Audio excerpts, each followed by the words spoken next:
Hello बच्चों, हम शुरू करने जा रहे हैं चैप्टर कंटिन्यूटी। इम्पोर्टेंट चैप्टर है बेटा बिल्कुल, और आसान चैप्टर है। इसमें हमने लिमिट का यूज़ करेंगे। चैप्टर में 11th क्लास में हमने पढ़ा था लिमिट, वो साथ साथ सभी क्वेश्चन में हम करेंगे तो समझ में आ जाएगा बेटा।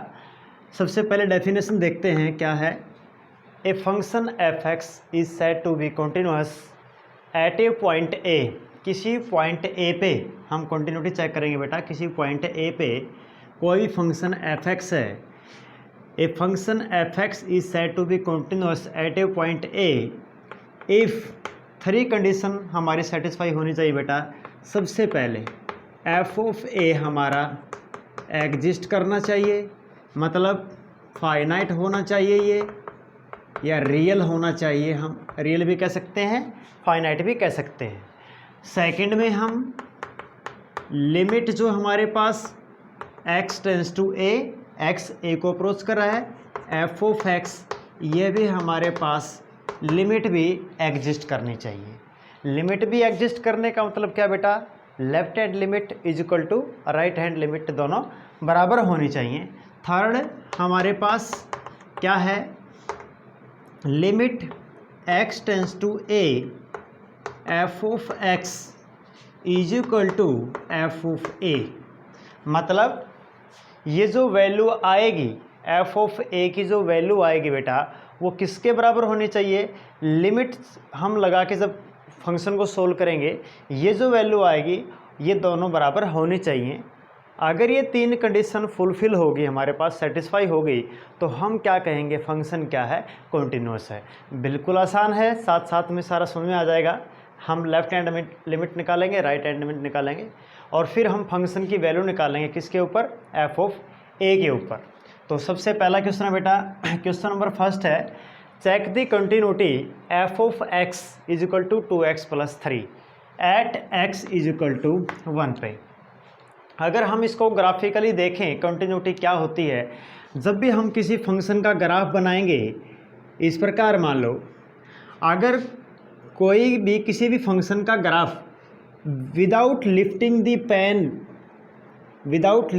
पेन अगर बन रहा है, तो वो फंक्शन क्या होता है, कॉन्टिन्यूस होता है। अगर हमारे पास इस प्रकार ग्राफ बन गया, मान लो ये एक्स एक्सिस है, किसी फंक्शन का ग्राफ इस प्रकार बन गया, तो ये क्या होगा, ये डिसकंटिन्यूस फंक्शन होगा बेटा। मान लो ये पॉइंट 1 है, ये पॉइंट 2 है, तो ये क्या होगा, डिसकंटिन्यूस फंक्शन, और ये क्या हो जाएगा, कॉन्टिन्यूस फंक्शन हो जाएगा।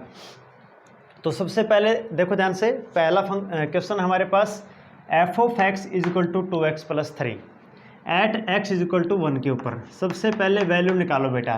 तो वैल्यू कितनी हो जाएगी, वैल्यू आ गई हमारे पास 5। एफ ऑफ 1 कितना आ गया, 5 आ गया बेटा। मतलब फाइनाइट है, डेफिनेट है, ये एग्जिस्ट कर रहा है। पहली कंडीशन हमारे पास फुलफिल होगी। अब हम क्या निकालेंगे, अब लिमिट देखेंगे एग्जिस्ट कर रही है या नहीं। तो बिल्कुल ध्यान से, सबसे पहले हम लेफ्ट हैंड लिमिट निकालेंगे। क्या निकालेंगे, लेफ्ट हैंड लिमिट। तो बेटा limit x tends to 1 point है, 1 पे निकालना है, तो 1 - 1 नेगेटिव, मतलब left hand limit F of X.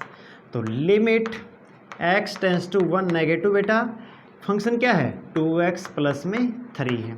तो हम क्या करते थे 11th क्लास में, हम x को 1 - h पुट करते थे। x को 1 - h, ये नेगेटिव है, तो 1 - h मतलब लेफ्ट हैंड साइड से हम अप्रोच करवा रहे हैं, लेफ्ट हैंड साइड से अप्रोच करवा रहे हैं, तो x की वैल्यू आएगी x is equal to 1 - h। अब यहाँ पर हम x को 1 पुट करेंगे बेटा, तो 1 - 1 ये h, 1 से 1 कैंसिल आउट, h किसको अप्रोच कर गया, 0 को अप्रोच कर गया।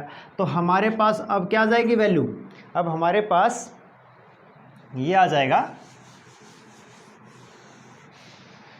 लिमिट h टेंस टू 0 बन गया बेटा। तो f ऑफ जहाँ जहाँ x है वहाँ वहाँ क्या आ जाएगा, 1 - h आ जाएगा।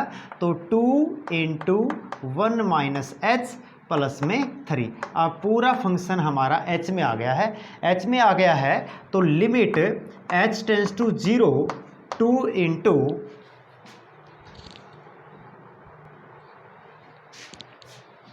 तो बेटा लिमिट h टेंस टू 0 यहाँ पर पुट करेंगे, h की वैल्यू 0 पुट करेंगे तो 2 1 जा 2, इधर 0 हो जाएगा प्लस का 3, और ये कितना आ गया बेटा 5 आ गया हमारे पास। लेफ्ट हैंड लिमिट क्या आ गई हमारे पास 5 आ गई। सिमिलरली राइट हैंड लिमिट निकालेंगे, तो राइट हैंड लिमिट निकालेंगे हम तो वो भी क्या आ जाएगी, यहाँ पर निकाल लेते हैं, स्पेस थोड़ा सा कम है बेटा। तो राइट हैंड लिमिट निकालो अब। राइट हैंड लिमिट, लिमिट बिल्कुल आसान है, बिल्कुल आसान है। Limit x tends to 1 positive, right end side से अप्रोच करवाएंगे हम फंक्शन की वैल्यू f ऑफ x। तो लिमिट ये हो जाएगा बेटा h टेंस टू 0, वही हम जहाँ जहाँ x है वहाँ पर अब क्या पुट करेंगे 1 प्लस h पुट करेंगे। क्या पुट करेंगे 1 प्लस h, ये प्लस है तो यहाँ पर 1 प्लस h आ जाएगा। तो यहाँ पर 2x प्लस में कितना है 3 है, तो x की वैल्यू कितनी आ गई हमारे पास 1 प्लस h आ गई बेटा। कितनी आ गई x की वैल्यू आ गई हमारे पास 1 प्लस में h, ये आ गया हमारे पास 1 प्लस h। तो ये भी कितना हो जाएगा, और प्लस में था हमारे पास 3, प्लस में था 3, तो लिमिट h टेंस टू 0 और ये हो जाएगा बेटा 2 प्लस का 2h प्लस का 3। तो लिमिट h टेंस टू 0 कितना हो जाएगा 3 प्लस 2 5, 5 प्लस का 2h। तो इससे पहले वाले में बेटा हमने थोड़ा सा वो गड़बड़ कर दिया। हमने जैसे राइट लेफ्ट हैंड लिमिट थी ना हमारे पास, क्या थी लिमिट h टेंस टू 0 बन गया था, और ये बन गया था हमारे पास 2 × 1 माइनस h आ गया था, प्लस का 3 आ गया था। तो limit h tends to 0 2 minus का 2h प्लस का 3, ये हम भूल गए थे बेटा। तो यहाँ पर जब h को 0 हम अप्रोच करवाएंगे तो ये 0 बन जाएगा, 2 प्लस 3 कितना आ जाएगा 5। तो ये भी कितना आ जाएगा, यहाँ पर h को जब हम 0 अप्रोच करवाएंगे तो ये भी कितना आ गया हमारे पास 5। तो left hand limit is equal to right hand limit, दोनों बराबर आ चुकी हैं, और फंक्शन की वैल्यू 0.1 पे कितनी आ चुकी है 5 आ चुकी है। तो यहाँ पर ये फर्स्ट कंडीशन हमारे पास f ऑफ a एग्जिस्ट कर गया बेटा। सेकंड लिमिट एग्जिस्ट कब करती है, लिमिट एग्जिस्ट तब करेगी जब left hand limit is equal to right hand limit. और थर्ड क्या था कि ये जो लेफ्ट हैंड लिमिट और राइट हैंड लिमिट है वो किसके बराबर आनी चाहिए, फंक्शन की वैल्यू किसके ऊपर 1 के ऊपर जो है वो इक्वल आनी चाहिए। तो f ऑफ 1 हमारा 5 है, और लेफ्ट और राइट दोनों लिमिट, मतलब लिमिट भी कितनी हमारे पास 5 है। तो इसका मतलब ये फंक्शन क्या बन गया बेटा f ऑफ x फंक्शन होगा हमारे पास कॉन्टिन्यूस। बिल्कुल आसान है।